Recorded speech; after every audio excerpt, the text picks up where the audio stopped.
آیت نمبر 10 میں ہے، ہم نہیں جانتے تھے کہ زمین والوں پر کوئی مصیبت نازل کرنے کا فیصلہ کیا گیا ہے یا ان کا رب انہیں ہدایت سے نوازنا چاہتا ہے۔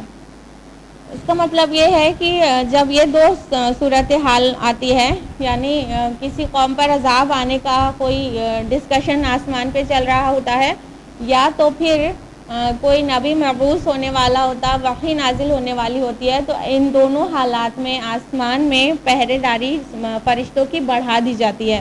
تو جن لوگ اسی پہرے کو بڑھا ہوا دیکھ رہے تھے اور اس فراق میں تھے کہ کیا بات ہوئی ہے جس کی وجہ سے اتنا پہرا بڑھ گیا ہے، جب رسول اللہ صلی اللہ علیہ وسلم کو قرآن پڑھتے سنا تو وہ فوراً ایمان لے آئے کہ یہ اللہ کے کلام ہے اور اسی وحی کے نازل ہونے کی وجہ سے آسمان میں اتنی پہرے داری بڑھ گئی ہوگی۔ آیت نمبر 13 سے 15 میں ہے کہ جنہوں نے نہ صرف اپنے ایمان کا اقرار کیا بلکہ اپنے جنس کے دوسرے لوگوں کو بھی دعوت دی اور ان کو خبردار بھی کیا ایمان نہ لانے سے۔ آیت نمبر 16 سے 19 میں کفار کو فہمائش ہے۔ اس کے بعد رکوع نمبر 2 ہے جو کہ آیات 20 سے 28 پر مشتمل ہے۔ آیت نمبر 20 میں ہے، اے نبی کہہ دیجئے میں اپنے رب ہی کو پکارتا ہوں اور اس کے ساتھ کسی کو شریک نہیں کرتا۔ اسی بات کی تکلیف تھی کفار مکہ کو کہ اللہ کے رسول ایک اللہ کو پکار رہے ہیں۔ آیت نمبر 21 سے 23 میں ہے کہ اللہ تعالیٰ نے نبی صلی اللہ علیہ وسلم کو حکم دیا کہ آپ کہہ دیجئے میرا کام تو صرف پہنچا دینا ہے، میرا اس کے علاوہ تمہارے اوپر کوئی اختیار نہیں ہے۔ آیت نمبر 24 سے 28 میں اہل مکہ کو وارننگ دی گئی ہے۔ آیت نمبر 28 میں ہے، اور وہ ان کے تمام احوال کا احاطہ کیے ہوئے ہیں اور ہر چیز کو اس نے گن رکھا ہے بے شک۔ اس کے ساتھ ہی سورہ جن بھی مکمل ہوئی، اور اب سورہ مزمل سورہ نمبر 73 جو کہ 2 رکوع اور 20 آیات پر مشتمل ہے۔ سورہ کے آغاز ہی میں نبی صلی اللہ علیہ وسلم کو المزمل یعنی چادر میں لپیٹنے والے فرما کر خطاب کیا گیا ہے، اسی مناسبت سے اس کا نام سورہ المزمل ہے۔ سورہ المزمل کے 2 رکوع الگ الگ اوقات میں نازل ہوئے ہیں۔ پہلا رکوع مکی حیات کے ابتدائی دور میں نازل ہوا ہے اور دوسرے رکوع کے مکی اور مدنی ہونے پر مفسرین نے اختلاف کیا ہے۔ اس کا مرکزی مضمون مقام رسالت کے باغ عظیم کو اٹھانے اور اس کی ذمہ داریوں کے پیش نظر آپ کو قیام اللیل کی ہدایت دینا ہے اور رسول کا انکار کرنے والوں کو تنبیہ کرنا ہے، کیونکہ رسول اللہ صلی اللہ علیہ وسلم کے شولڈرز پر جو رسالت اور دعوت کا بہت بڑا بوجھ ڈالا جا رہا تھا، اس کے لیے اللہ تعالیٰ تلقین کرنا چاہتا تھا کہ قیام اللیل کریے۔ رکوع نمبر 1 آیات 1 سے 19 پر بیسڈ ہے۔ آیت نمبر 1 سے 4 ہے، یا ایھا المزمل اے کپڑے میں لپیٹنے والے، قم اللیل الا قلیلا کہ رات کے وقت میں کھڑے رہا کرو مگر کم، نصفہ او انقص منہ قلیلا آدھی رات یا اس میں سے کچھ کم کر لیا کرو، اور زد علیہ یا اس پر سے کچھ بڑھا لیا کرو، ورتل القرآن ترتیلا اور قرآن کو ٹھہر ٹھہر کر صاف صاف پڑھا کرو۔ یہ ترتیل کے ساتھ قرآن پڑھنا اور رات کی نمازیں کے لیے قیام کرنا یہ دل کے ثبات اور دماغ کی بصیرت کے لیے بہت اہم ہے، تو اللہ کے رسول کو ایک بہت بڑا کام کرنا تھا، اس کی وجہ سے آپ کو رات کی نمازوں کی تلقین کی گئی۔ اور وہ ذمہ داری اور بڑا کام کیا تھا؟ آیت نمبر 5 میں کہا ان سنلقی علیک قولا ثقیلا کہ عنقریب ہم آپ پر ایک بہت باری بات ڈالنے والے ہیں، ایک بہت بڑا قول ڈالنے والے ہیں۔ یہ قول بڑا کیا تھا؟ دعوت کا اور جہاد کا، جو اللہ کے رسول کے سپرد ابھی حال ہی میں ہوا تھا۔ آیت نمبر 6 اور 7 میں تربیت نفس کے پہلو سے قیام اللیل کی جو اہمیت ہے اس کی وضاحت کی گئی ہے۔ آیت نمبر 8 سے 11 میں اللہ تعالیٰ نے نبی صلی اللہ علیہ وسلم سے فرمایا ہے کہ تم صبر کرو اور ان کا معاملہ ہمارے اوپر چھوڑ دو۔ آیت نمبر 12 سے 18 میں منکرین حق کو جہنم کی وعید سنائی گئی ہے اور دنیا کے عذاب سے بھی ڈرایا گیا ہے کہ فرعون نے موسیٰ علیہ السلام کی نہ مانا تو اس کا کیا انجام ہوا، اسی طرح تم نے بھی اگر کفر کیا تو اللہ کے عذاب کو اپنے پاس آنے سے کیسے روکو گے۔ آیت نمبر 19 میں قرآن مجید کے متعلق فرمایا ان ھذہ تذکرہ فمن شاء اتخذ الی ربہ سبیلا کہ بے شک یہ تو ایک یاد دہانی ہے، پس جو چاہے اپنے رب کی طرف جانے کی راہ اختیار کر لے۔ رکوع نمبر 2 ایک ہی آیت پر بیسڈ ہے، آیت نمبر 20، اور اس آیت میں قیام اللیل کے حکم میں تخفیف کر دی گئی ہے، یعنی 2/3 نصف اور 1/3 رات قیام کرنے کا جو حکم آیا تھا وہ اگر دشوار ہو رہا ہو تو جتنا حصہ قرآن پڑھ سکتے ہو اتنا پڑھ لیا کریے، لیکن رسول اللہ صلی اللہ علیہ وسلم نے اپنا معمول وہی رکھا. آپ یہ جو شروعاتی 4 آیات میں سورہ مزمل کے حکم آیا تھا کہ نصف رات یا اس سے کچھ زیادہ یا اس سے کچھ کم قیام اللیل کریے، تو آپ صلی اللہ علیہ وسلم اتنا ہی مقدار میں قیام اللیل کرتے تھے، رات کی نمازیں پڑھتے تھے. اور حضرت عائشہ سے مروی ہے کہ آپ 11 رکعتیں پڑھتے تھے، 8 رکعتیں بہت طویل اور 3 رکعتیں وتر کی. تو اس طرح سے آپ صلی اللہ علیہ وسلم کا معمول تھا. لیکن چونکہ آپ کو دیکھ کر آپ کے صحابہ کو بھی شوق ہوتا تھا تو وہ بھی پڑھتے تھے، تو ان کے لیے بھاری ہو رہا تھا، اور پھر تمام امت کے لیے اگر یہ چیز فرض ہو جاتی تو بہت مشکل ہو جاتا. تو اس لیے تخفیف کر دی گئی کہ جتنا بھی اب کوئی قیام کر سکتا ہو اتنا کر لیا کرے، تو تمام امت کے لیے آسانی ہو گئی. اور نیکی کمانے کے دوسرے راستے بتا دیے گئے اسی آیت میں کہ 5 وقت تو نماز پڑھا کرو اچھی طرح سے، زکوٰۃ دو، اللہ کو قرض حسنہ دو، اور اللہ سے استغفار کرتے رہو. یہ باقی راستے ہیں جس سے نیکی کمائی جا سکتی ہے. اس کے ساتھ ہی سورہ مزمل ختم ہوئی اور اگلی سورہ مدثر ہے، سورہ نمبر 74، جس میں 2 رکوع اور 56 آیات ہیں. سورہ مزمل اور سورہ مدثر ایک دوسرے کے ساتھ جوڑے کی شکل میں ہیں. آغاز میں ہی سورہ کے نبی کریم صلی اللہ علیہ وسلم کو المدثر یعنی کمبل میں لپیٹنے والے کہہ کر خطاب کیا گیا ہے، اس لیے اس کی مناسبت اس کے نام سے ہے سورہ المدثر. اس کا زمانہ نزول جو ہے وہ مکہ کا بالکل ابتدائی دور ہے. اس کی جو 7 آیات ہیں بالکل ابتدائی دور میں نازل ہوئی ہیں. بخاری مسلم کی متفق علیہ روایت ہے کہ رسول اللہ صلی اللہ علیہ وسلم پر جو پہلی وحی آئی ہے وہ تھی اقرأ بسم ربک سے لے کر ما لم یعلم تک، سورہ علق کی 5 آیات. اس کے بعد ایک اچھی خاصی مدت تک کے لیے وحی کا سلسلہ رک گیا تھا. تو جب وحی آنا رک گئی تھی انہی ایام میں رسول اللہ صلی اللہ علیہ وسلم ایک روز راستے سے گزر رہے تھے کہ آپ کو کسی نے آواز دی، یا محمد. آپ صلی اللہ علیہ وسلم نے جو نظر آسمان کی طرف اٹھا کر دیکھا تو وہی فرشتہ جو غار حرا میں پہلی بار آیا تھا یعنی جبریل امین، آپ آسمان اور زمین کے درمیان کرسی لگا کر بیٹھے ہیں. آپ صلی اللہ علیہ وسلم نے دیکھا پورے افق پہ چھائے ہوئے تھے جبریل علیہ السلام، ان کے 600 پر تھے. آپ کو ایک خوف طاری ہو گیا اور گھر جا کر اپنے گھر والوں سے کہنے لگے زملونی زملونی، مجھے کمبل اڑا دو، مجھے کمبل اڑا دو. گھر والوں نے آپ کو کمبل اڑا دیا. جب آپ کا خوف کچھ جاتا رہا تو آپ پر وحی طاری ہو گئی. تو یہ دوسری وحی جو آئی تھی وہ یہ تھی سورہ مدثر کی 7 آیات. اور سورہ کا جو باقی حصہ ہے یعنی 8 آیت سے لے کے آخر تک کا یہ اس وقت نازل ہوا جب اسلام کی کھلی تبلیغ شروع ہو گئی تھی. اس سورہ کا مرکزی مضمون نبی کریم صلی اللہ علیہ وسلم کو منصب رسالت کی ذمہ داریوں کو ادا کرنے کی ہدایات دینا ہے، اور آپ کے انذار کے بعد بھی جو لوگ انکار حق پر اڑے ہوئے ہیں ان کو جہنم کی دردناک عذاب کی وعید سنا دینا ہے. سورہ مدثر کا پہلا رکوع آیت 1 سے 31 پر بیسڈ ہے. آیت نمبر 1 سے 7 میں ہے یا ایھا المدثر، اے کمبل میں لپٹنے والے، قم فانذر، اٹھ جاؤ اور خبردار کر دو، وربک فکبر، اور اپنے رب کی بڑائی بیان کرو، وثیابک فطہر، اور اپنے کپڑوں کو پاک رکھو اور گندگی سے دور رہو، اور زیادہ حاصل کرنے کی غرض سے احسان نہ کرو، اور اپنے رب کی خاطر صبر کرو. یہ شروعاتی احکام تھے اللہ کے رسول کے لیے کہ بس اٹھ جاؤ، بس قم فانذر کہہ دینا تھا کہ آپ صلی اللہ علیہ وسلم اٹھ گئے اور پھر اٹھے ہی رہے، اور 23 سال مشقت شاقہ کے ساتھ اللہ کی دین، اللہ کی وحی ہم تک پہنچا دیا.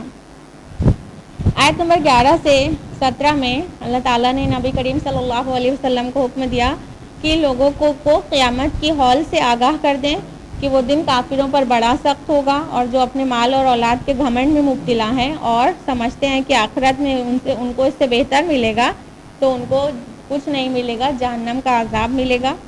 آیت نمبر 18 سے 25 میں منکرین دین نے قرآن کے انذار کی جو تکذیب کی اور جو بہانہ تراشا اور استکبار کیا اس کا اظہار ہے، اور اس کی تصویر پیش کی گئی ہے، اور ان کی بدبختی پر اظہار افسوس کیا گیا ہے کہ انہوں نے اس قرآن کا بہت غلط اندازہ کیا. آیت نمبر 26 سے 31 میں اس دوزخ کی تصویر ہے جس میں اٹکل کے تیر چلانے والوں کا سابقہ پیش آئے گا. اور اس کا دوسرا رکوع آیات 32 سے 56 پر مشتمل ہے. آیت نمبر 32 سے 38 میں اللہ تعالیٰ نے قسم کھا کر قرآن کی عظمت بیان کی ہے آیت نمبر 39 سے 48 میں قیامت کے دن کافروں پر بہت بھاری ہوگا یہ بتایا گیا ہے. قیامت کا دن بہت سخت ہوگا سوائے اصحاب الیمین کے، اور وہ جنتوں میں ہوں گے اور وہیں بیٹھے بیٹھے دوزخ والوں سے معلوم کر لیں گے کہ وہ جہنم میں کیوں کر گئے، اور دوزخی اپنے گناہوں کا اعتراف کریں گے اور وہ سبب بتائیں گے جس کی وجہ سے وہ جہنم میں چلے گئے. آیت نمبر 49 سے 51 میں ہے کہ نصیحت سے بدکنے والوں پر بہت اظہار تعجب کیا گیا ہے. انہیں کیا ہو گیا ہے کہ یہ نصیحت سے منہ پھیر رہے ہیں، گویا یہ بتکے ہوئے گدھے ہیں جو شیر سے بھاگے ہوئے ہوں. آیت نمبر 54 سے 56 میں ہے ہرگز نہیں، یہ تو ایک نصیحت ہے، تو جس کا جی چاہے نصیحت حاصل کرے، اور یہ نصیحت حاصل نہیں کر سکتے مگر یہ کہ اللہ چاہے، اور وہ اس کا مستحق ہے کہ اس سے ڈرا جائے، اور وہی اس کا اہل ہے کہ بخش دے بے شک. اس کے ساتھ ہی سورہ المدثر مکمل ہوتی ہے. اور اب اگلی سورہ ہے سورہ القیامہ، جو کہ سورہ نمبر 75 ہے. اس میں بھی 2 رکوع اور 40 آیات ہیں. اور پہلی آیت ہے جس میں القیامہ لفظ آیا ہے، اسی سے اس سورہ کا یہ نام بھی ہے اور عنوان بھی ہے. اور اس کا جو زمانہ نزول ہے وہ مکہ کا ابتدائی دور ہے. اس کا مرکزی مضمون قیامت کے بارے میں شبہات جو ہیں کو دور کر کے اس کا یقین پیدا کرنا ہے. رکوع نمبر 1 آیات 1 سے 30 پر مشتمل ہے. آیت نمبر 1 سے 4 میں ہے لا اقسم بیوم القیامہ، نہیں میں قسم کھاتا ہوں قیامت کے دن کی. ولا اقسم بالنفس اللوامہ، اور نہیں میں قسم کھاتا ہوں نفس ملامت گر کی. ایحسب الانسان ان لن نجمع عظامہ، کیا انسان یہ سمجھتا ہے کہ ہم اس کی ہڈیوں کو جمع نہیں کر سکیں گے؟ بلا قادرین علی ان نسوی بنانا، کیوں نہیں، ہم تو اس کی پوڑ کو جوڑ دینے پر قادر ہیں. اللہ تعالیٰ نے قسم کھا کر کہا کہ وہ جو قیامت ہے وہ کیا یہ سمجھتے ہیں کہ یہ نہیں آئے گی یا ہم ان کی ہڈیوں کو جمع نہیں کر سکیں گے، بلکہ اللہ تعالیٰ فرماتے ہیں کہ ہم ہڈیوں کو ہی جمع کرنا نہیں بلکہ ان کی فنگر ٹپس کو ابھی پرفیکٹ آرڈر میں اسمبل کر دینے کے قدرت رکھتے ہیں. یہاں پر جب پہچان کی بات ہوئی تو فنگر ٹپس کا ذکر کیا گیا ہے کہ فنگر ٹپس مطلب ہر انسان کی الگ ہوتی ہے، فنگر پرنٹس سب کے ڈفرینٹ ہوتے ہیں. تو جب فنگر ٹپس ایسی جگہ پہ مذکور ہے جہاں پہ انسان کی پہچان بتانا مقصد ہے کہ ہر انسان کی صحیح چیزوں کو صحیح ان کے اعضائے جسم کو پرفیکٹ آرڈر میں اسمبل کر دیں گے. تو قرآن مجید میں یہ اشارہ بہت پہلے سے دے دیا گیا ہے کہ فنگر ٹپس سب کی یونیک ہے اور سب کی پہچان ہے، اور یہ فورینسک سائنس میں اب استعمال ہونے لگا، اور یہ بہت بعد کی کھوج ہے قرآن مجید کے نزول سے کہ فنگر ٹپس سب کے جو فنگر پرنٹس ہوتے ہیں وہ ڈیفرنٹ ہوتے ہیں. آیت نمبر 7 سے 15 میں قیامت کے کچھ احوال پیش کیے گئے ہیں کہ جب ایسی ہولناک ہلچل انسان دیکھے گا تو کہے گا کہ کہاں بھاگ جاؤں، حالانکہ اس دن بھاگنے کی کوئی بھی جگہ نہ ہوگی. آیت نمبر 20-21 میں ہے کلا بل تحبون العاجلہ وتذرون الآخرہ، کہ ہرگز نہیں تم تو جلدی ملنے والی یعنی دنیا سے محبت کرتے ہو اور آخرت کو ترجیح دیتے ہو، اسے چھوڑ دیتے ہو. یہ انسان کی عادت ہے کہ جلدی ملنے والی چیز کو ہی پسند کرتا ہے، ہر چیز کا رزلٹ فوراً چاہتا ہے. اسی لیے دنیا کی محبت اتنی زیادہ ہے کہ وہ فوراً رزلٹ مل جاتا ہے. آخر میں یعنی بعد میں آنے والی چیز ہے، تو اگر پیشنس سے عمل کیا جائے تو وہی عقل مندی ہے. آیت نمبر 22 سے 24 میں ہے کہ اس روز کتنے چہرے تر و تازہ ہوں گے، اپنے رب کو دیکھ رہے ہوں گے، اور کتنے چہرے اس دن اداس ہوں گے. اور آیت نمبر 29-30 میں منظر کشی ہے اور پنڈلی سے پنڈلی لپٹ جائے گی، اس دن تیرے رب کی طرف جانا ہوگا. یعنی انسان خوف کے مارے اتنی بری طرح سے تھر تھرا رہا ہوگا کہ وہ ایک دم ایک پنڈلی دوسرے پنڈلی میں لپٹ جائے گی. رکوع نمبر 2 آیات 31 سے 40 پر مشتمل ہے. اور اس رکوع میں ہے کہ وہ لوگ کتنے بدقسمت ہیں جنہوں نے جھٹلا دیا قیامت کو، اور نہ ہی نماز پڑھی نہ ہی اللہ کے راہ میں خرچ کیا.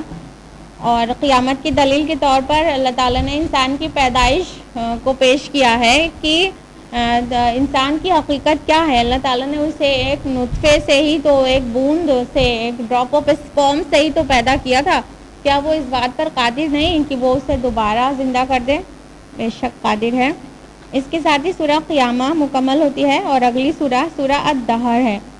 سورہ الدہر میں 2 رکوع 31 آیات ہیں. اور اس کا سورہ دہر کا ایک اور نام ہے سورہ انسان، اور دونوں ہی لفظ پہلی آیت میں موجود ہیں۔ اکثر مفسرین کے نزدیک اس کو یہ مکی سورہ ہے، لیکن اور مکہ کے دور اول میں نازل ہوئی ہے، لیکن کچھ مفسرین ایسے بھی ہیں جو اس سورہ کو مدنی سورہ کہتے ہیں۔ اور اس کا مرکزی مضمون جو ہے وہ یہ کہ انسان کو دنیا میں اس کی حقیقی حیثیت سے آگاہ کر دیا جائے، اور یہ بتانا کہ اگر وہ اپنی حیثیت کو ٹھیک ٹھیک سمجھ کر اللہ کا شکر ادا کر رہا ہے تو اس کا انجام اچھا ہوگا، لیکن اگر وہ کفران نعمت کر رہا ہے تو برے انجام سے دوچار ہوگا۔ پہلا رکوع آیات 1 سے 22 پر مشتمل ہے۔ آیت نمبر 1 سے 3 میں ہے، کیا انسان پر زمانہ مدیر میں ایک وقت ایسا نہیں گزرا کہ جب وہ قابل ذکر چیز نہ تھا؟ ہم نے انسان کو ایک ملے جلے نطفے سے پیدا کیا ہے تاکہ اسے آزمائیں، ہم نے اسے سننے اور دیکھنے والا بنایا، ہم نے اسے راہ دکھا دی، چاہے وہ شکر گزار بنے یا ناشکرا۔ پوری تھیم اس سورہ کی ان 3 آیات میں سمو دی گئی ہے کہ اللہ تعالیٰ نے انسان کو اس حقیر پانی کی بوند سے بنایا، ایک مخلوط نطفے سے، مکسڈ نطفے سے۔ میل کا جو نطفہ ہوتا ہے وہ اپنے آپ میں کئی چیزوں کا مکسچر ہوتا ہے، اور پھر فیمینائن فیمیل کے نطفے سے مرج ہو کے وہ زائگوٹ بنتا ہے، تو ملے جلے نطفہ اس کو کہا گیا ہے، اور تاکہ اس کو آزمائے اللہ تعالیٰ، اس کا امتحان لے، تو اس کی وجہ سے اس نے سننے اور دیکھنے کی طاقت دے دی تاکہ وہ ساری چیزیں اسے پہلے عطا کر دے، پھر دیکھے کہ اس کا استعمال کہاں کرتا ہے، شکر گزار بنتا ہے کہ ناشکرا بنتا ہے۔ آیت نمبر 4 میں ناشکری کی سزا کا بیان ہے کہ وہ جہنم ہے، اور آیت نمبر 5 سے 22 میں شکر گزاری کا انعام بیان فرمایا گیا ہے، اور درمیان میں کچھ نیک عمل کا حوالہ بھی ہے۔ آیت نمبر 15-16 میں ہے، ان کے آگے چاندی کے برتن اور شیشے کے گلاس گردش کرتے ہوں گے، شیشے بھی جو چاندی کے ہوں گے، جنت کا تذکرہ ہے۔ آیت نمبر 17-18 میں ان کو وہاں ایسی ہی شراب کے جام پلائے جائیں گے جس میں زنجبیل یعنی سونٹ کی آمیزش ہوگی، یہ ایک چشمہ ہوگا جس کو سلسبیل کہا جاتا ہے۔ آیت نمبر 20 ہے، وہاں جدھر بھی دیکھو گے تمہیں نعمتیں ہی نعمتیں اور عظیم بادشاہی دکھائی دے گی۔ دوسرا رکوع آیات 23 سے 31 پر بیسڈ ہے۔ آیت نمبر 23 سے 26 میں رسول اللہ صلی اللہ علیہ وسلم کو صبر اور ذکر الہی کی تلقین کی گئی ہے۔ آیت نمبر 19 میں ہے، ان هذه تذکرہ فمن شاء اتخذ الی ربہ سبیلا، یہ ایک نصیحت ہے تو جو چاہے اپنے رب کی طرف جانے کی راہ اختیار کر لے۔ آیت نمبر 31 میں ہے، وہ جس کو چاہتا ہے اپنی رحمت میں داخل کرتا ہے، اور ظالموں کے لیے اس نے دردناک عذاب تیار کر رکھا ہے۔ اس کے ساتھ ہی سورہ دہر بھی مکمل ہوتی ہے، اور اب اس پارے کی آخری سورہ جو سورہ مرسلات ہے، 77 نمبر کی سورہ، 2 رکوع 50 آیات پر بیسڈ۔ پہلی آیت میں مرسلات یعنی ہواؤں کی قسم کھائی گئی ہے، اسی مناسبت سے اس کا نام سورہ المرسلات ہے۔ یہ بھی مکی سورہ ہے، اور پورا مضمون ظاہر کرتا ہے کہ مکہ معظمہ کے ابتدائی دور میں نازل ہوئی ہے۔ اس کا مرکزی مضمون قیامت اور آخرت کا اثبات اور اس کے اچھے برے انجام سے لوگوں کو خبردار کر دینا ہے۔ رکوع نمبر 1 آیات 1 سے 40 پر بیسڈ ہے۔ آیت نمبر 1 ہے، والمرسلات عرفا، قسم ہے ان ہواؤں کی جو لگاتار بھیجی جاتی ہیں۔ آیت نمبر 2 سے 6 میں ہواؤں کی مختلف کیفیات اور صفات کی قسم کھانے کے بعد فرمان الہی ہے، یعنی جواب قسم ہے۔ آیت نمبر 7، انما توعدون لواقع، جس چیز کا تم سے وعدہ کیا جا رہا ہے وہ ضرور واقع ہوگی، یعنی قیامت۔ آیت نمبر 8 سے 10 میں ہے، جب ستارے بے نور ہو جائیں گے اور جب آسمان پھٹ جائے گا اور پہاڑ ریزہ ریزہ کر دیا جائیں گے، یہ قیامت کی منظر کشی ہے۔ اس کے بعد آیت نمبر 16 سے 27 میں مسلسل قیامت کے وقوع کے دلائل دیے گئے ہیں، اور انہیں بتایا گیا ہے کہ انسان اپنی تاریخ اور اپنی پیدائش اور جس زمین پر وہ زندگی بسر کر رہا ہے اس کو دیکھے، اس کی ساخت کو دیکھے، تو وہ یہ باتیں شہادت دے رہی ہیں کہ قیامت کا آنا، عالم آخرت کا برپا ہونا ناممکن نہیں ہے بلکہ ممکن بھی ہے، اور اللہ کی حکمت کا تقاضا بھی یہی ہے کہ قیامت آئے اور دوسری زندگی ہو، حساب و کتاب ہو، سب کے ساتھ حق کے ساتھ فیصلہ ہو۔ آیت نمبر 28 سے 40 میں آخرت کے منکرین کا انجام بیان کیا گیا ہے، اور آیت نمبر 30 سے 34 میں ہے، چلو اس سائے کی طرف جو 3 شاخوں والا ہے، جس میں نہ چھاؤں ہے اور نہ وہ شعلوں کی لپٹ سے بچائے گا، وہ آگ محل کی طرح اونچی چنگاریاں پھینکتی ہوگی، گویا یہ گویا وہ زرد اونٹ ہیں، تباہی ہے اس دن جھٹلانے والوں کی. یہ آیت ویل یومئذ للمکذبین یعنی تباہی ہے اس دن جھٹلانے والوں کی، اس سورہ میں 10 بار ریپیٹ ہوئی ہے. اس کے بعد دوسرا رکوع ہے جو کہ آیات 41 سے 50 پر بیسڈ ہے. آیت نمبر 41 سے 44 میں متقیوں کے انعامات کا تذکرہ ہے، اور آیت نمبر 45 سے 50 میں پھر سے منکرین کے لیے آخرت کے برے انجام سے ان کو متنبہ کیا گیا ہے. آیت نمبر 50 میں ہے اب اس کے بعد وہ کس کلام پر ایمان لائیں گے. اس کے ساتھ ہی سورہ مرسلات یہیں پر مکمل ہوتی ہے، اور اس کے ساتھ ہی ساتھ پارہ بھی مکمل ہوتا ہے، 29واں پارہ. اب فقط ایک پارہ رہ جاتا ہے، انشاءاللہ کل ہوگا 30واں پارہ. آج کے لیے اتنا ہی. اللہ رب العزت ہم سے اور آپ سے قبول کرے. ربنا تقبل منا انک انت السمیع العلیم. آمین. والسلام علیکم ورحمۃ اللہ وبرکاتہ.